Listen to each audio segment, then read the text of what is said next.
Oke, slide selanjutnya, slide ketiga, yaitu pola hidup tidak sehat. Jadi ketika kita menjelaskan satu gambar ke gambar selanjutnya itu, kita tidak boleh terputus. Kalau kita memang agak sedikit kesulitan barusan kalimatnya di mana untuk menyambungkan ke gambar selanjutnya, kita bilang selanjutnya saja. Makanya di gambar yang tadi, gambar yang ini, saya setiap poin ini tidak menjelaskan 1, 2, 3, tapi jelaskan misalnya makanan sehat dan bernutrisi selanjutnya. Nah, yang kedua, selanjutnya sampai selesai. Nah, baik, saya akan menjelaskan slide yang ketiga ya. 1, 2, 3. Oke, slide ketiga, yaitu pola hidup tidak sehat. Nah, pola hidup tidak sehat ini artinya ada beberapa cara yang sering kita lakukan di gambar-gambar ini. Nah, yang pertama adalah pola makan. Pola makan di sini adalah pola makan junk food. Pola makan junk food di sini ada, jadi pengertian dari junk food itu adalah makanan yang berproses panjang. Jadi setiap makanan yang memiliki proses pengolahan yang sangat panjang ini disebut junk food. Kenapa? Karena kalau kita lihat dari gambar yang ada di sini, ada gambar orang yang sedang makan ayam dan minum soda, ya, minum cola. Nah, kita bahas satu persatu ya, mulai dari ayam. Ayam ini yang digoreng tepung, dibuat crispy ini biasanya bukan ayam kampung, tapi ayam negeri, ya. Ayam negeri ini adalah ayam yang dipaksa cepat besar, cepat tumbuh. Dalam waktu 40 hari dia siap panen. Nah, ayam ini adalah ayam yang kurang sehat. Kenapa? Karena pakan ayamnya ini dia mengandung zat kimia, mengandung konsentrat, mengandung hormon untuk memaksa pertumbuhan ayam ini cepat tumbuh besar. Nah, sehingga apa? Supaya bisa lebih cepat panen, bisa lebih cepat menghasilkan. Namun ayam ini akan menyebabkan dampak buruk terhadap tubuh kita kalau dikonsumsi secara berlebihan. Nah, kemudian ayam ini dari ayam, yang selanjutnya itu dari terigu. Nah, terigu ini sudah jelas ya, dia berproses. Yang namanya tepung-tepungan ini kurang baik kalau dikonsumsi terlalu sering. Selanjutnya dia pasti menggunakan penyedap atau pecin ataupun kaldu untuk menambah rasa pada ayam ini. Nah, penyedap tadi atau kaldu tadi ini pun juga kurang baik dikonsumsi dalam jangka panjang.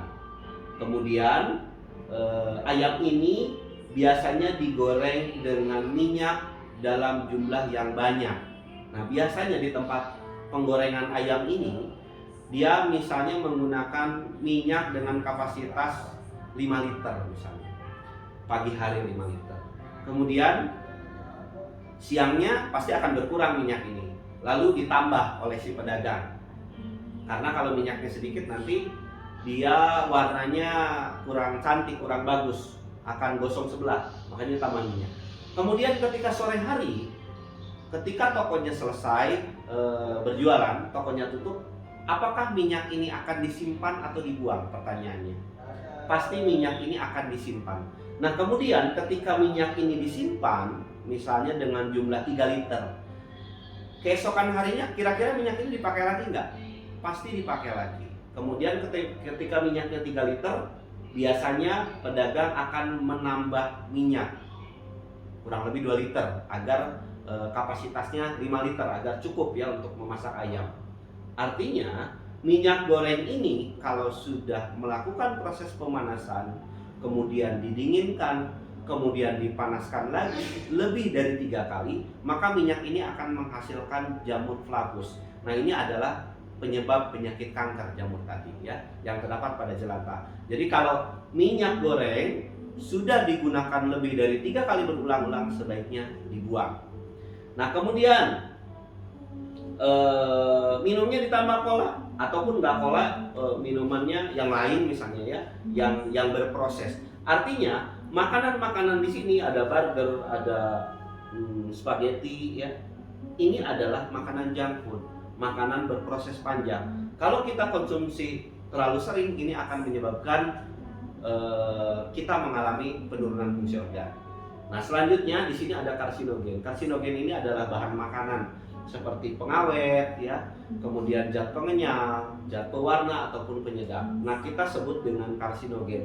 Namanya saja karsinogen karsinogen, kanker, penyebab kanker. Jadi makanan-makanan ini adalah makanan-makanan pencetus kanker. Jadi sebaiknya penggunaan karsinogen, pengawet, pengenyal, pewarna ataupun penyedap ini bisa dikurangi. Ya. Kemudian rokok ini sudah jelas dapat menyebabkan kanker. Kemudian kurang tidur atau kurang istirahat yang sudah saya jelaskan tadi di slide kedua, kurang istirahat ya. Maka dia akan menyebabkan mata lelah dan dalam waktu yang panjang ini akan membuat si orang ini mengalami stres, kemudian lelah ya, dan ini akan menyebabkan penurunan fungsi organ. Jadi ini adalah pola hidup tidak sehat. Kalau kita lakukan maka akan menyebabkan tubuh kita ini mengalami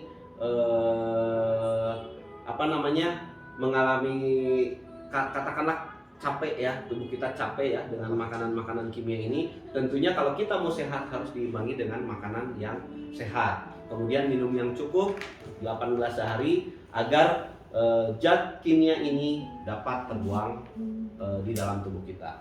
Ini slide yang ketiga. Oke.